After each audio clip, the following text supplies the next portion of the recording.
ಅರಸೀಕೆರೆ ನಗರದ ಕಂತೇನಹಳ್ಳಿಯಲ್ಲಿ ನೆಲೆನಿಂತು ನಂಬಿ ಬಂದ ಭಕ್ತಾದಿಗಳ ಇಷ್ಟಾರ್ಥಗಳನ್ನು ಈಡೇರಿಸುತ್ತಿರುವ ಶ್ರೀ ಶನೇಶ್ವರ ಸ್ವಾಮಿ ಸುಕ್ಷೇತ್ರದಲ್ಲಿ ಅದ್ದೂರಿಯಾಗಿ ಸ್ವಾಮಿಯ ಜಯಂತ್ಯೋತ್ಸವ ಧಾರ್ಮಿಕ ಕಾರ್ಯಕ್ರಮವು ಅಪಾರ ಭಕ್ತಾದಿಗಳ ಸಮ್ಮುಖದಲ್ಲಿ ಸಕಲ ಶಾಸ್ತ್ರೋಕ್ತವಾಗಿ ಅದ್ದೂರಿಯಾಗಿ ನೆರವೇರಿತು.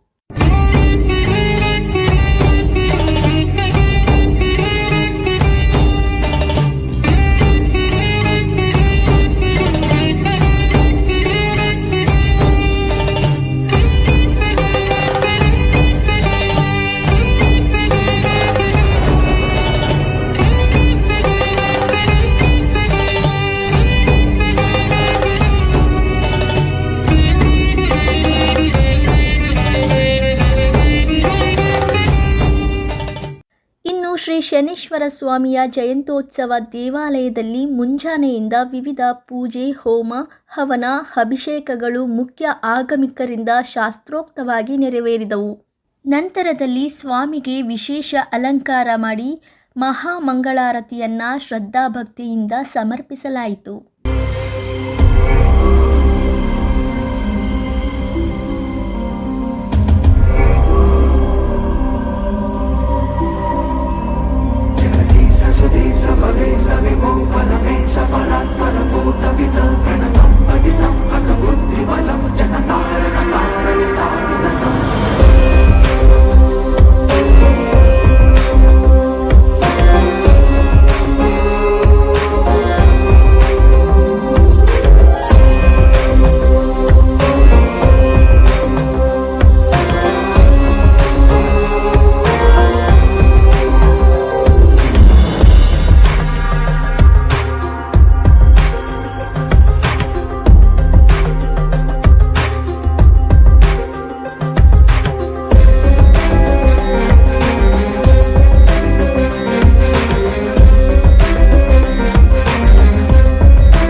ಅಪಾರ ಸಂಖ್ಯೆಯಲ್ಲಿ ಆಗಮಿಸಿದ್ದ ಭಕ್ತಾದಿಗಳು ದೇವಾಲಯದಲ್ಲಿ ನಡೆದ ಎಲ್ಲ ಧಾರ್ಮಿಕ ಪೂಜಾ ಕೈಂಕರ್ಯಗಳಲ್ಲಿ ಭಾಗಿಯಾಗಿ ಶ್ರೀ ಶನೇಶ್ವರ ಸ್ವಾಮಿಯ ಕೃಪೆಗೆ ಪಾತ್ರರಾದರು. ಇನ್ನು ಸ್ವಾಮಿಯ ಜಯಂತ್ಯೋತ್ಸವ ಕಾರ್ಯಕ್ರಮಕ್ಕೆ ಆಗಮಿಸಿದ್ದ ಭಕ್ತಾದಿಗಳಿಗೆ ದೇವಸ್ಥಾನದ ವತಿಯಿಂದ ಅನ್ನದಾಸೋಹ ವ್ಯವಸ್ಥೆ ಮಾಡಲಾಗಿತ್ತು. ಇದೇ ಸಂದರ್ಭದಲ್ಲಿ ದೇವಸ್ಥಾನದ ಪ್ರಧಾನ ಅರ್ಚಕ ಮುರಳಿಯವರು ಮಾತನಾಡಿ ಜಯಂತ್ಯೋತ್ಸವ ವಿಶೇಷತೆಗಳ ಬಗ್ಗೆ ವಿವರಿಸಿದರು. अर्पणमस्तु ओम कज्जलं नवनीताढ्यं शुद्धं कर्पूरमिश्रितं नेत्रयोर्भूषणार्थाय गृहाण जगदम्बिके श्रीजगदम्बार्पणमस्तु.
ಹೆಸರು ಮುರಳಿ ಬಂದಾರ್ತಿ ಅಂತೇಳಿ ಶ್ರೀ ಶನೇಶ್ವರ ಸ್ವಾಮಿ ದೇವಸ್ಥಾನ ಪ್ರಧಾನ ಅರ್ಚಕರಾಗಿ ಸುಮಾರು 24 ವರ್ಷಗಳ ಕಾಲ ಸೇವೆ ಸಲ್ಲಿಸ್ತಾ ಇದ್ದೀನಿ. ಇವತ್ತು 27/5/2025 ಮಂಗಳವಾರ ಶನೇಶ್ವರ ಸ್ವಾಮಿಯವರ ಜಯಂತಿ ಮಹೋತ್ಸವ ಪ್ರತಿ ವರ್ಷ ಅದ್ಧೂರಿಯಾಗಿ ನಡೆಯುತ್ತೆ.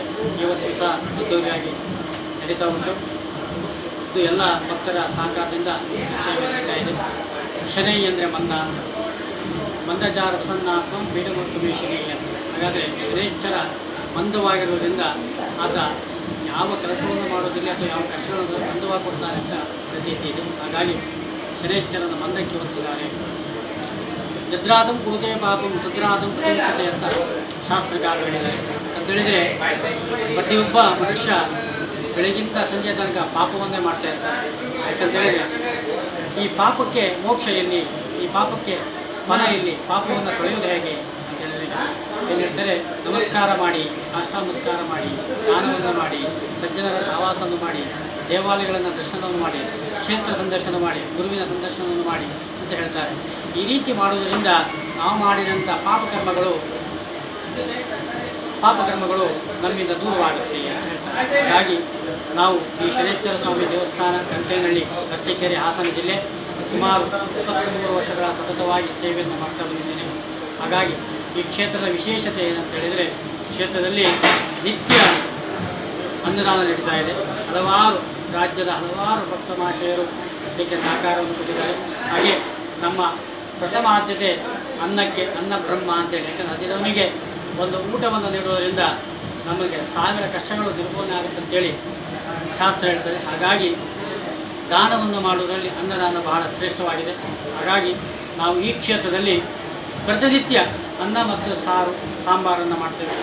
ವಿಶೇಷವಾಗಿ ಶನಿವಾರ ದಿವಸ ಅನ್ನ, ಸಾಂಬಾರು ಮತ್ತು ಪಾಯಸವನ್ನು ಮಾಡ್ತೇವೆ.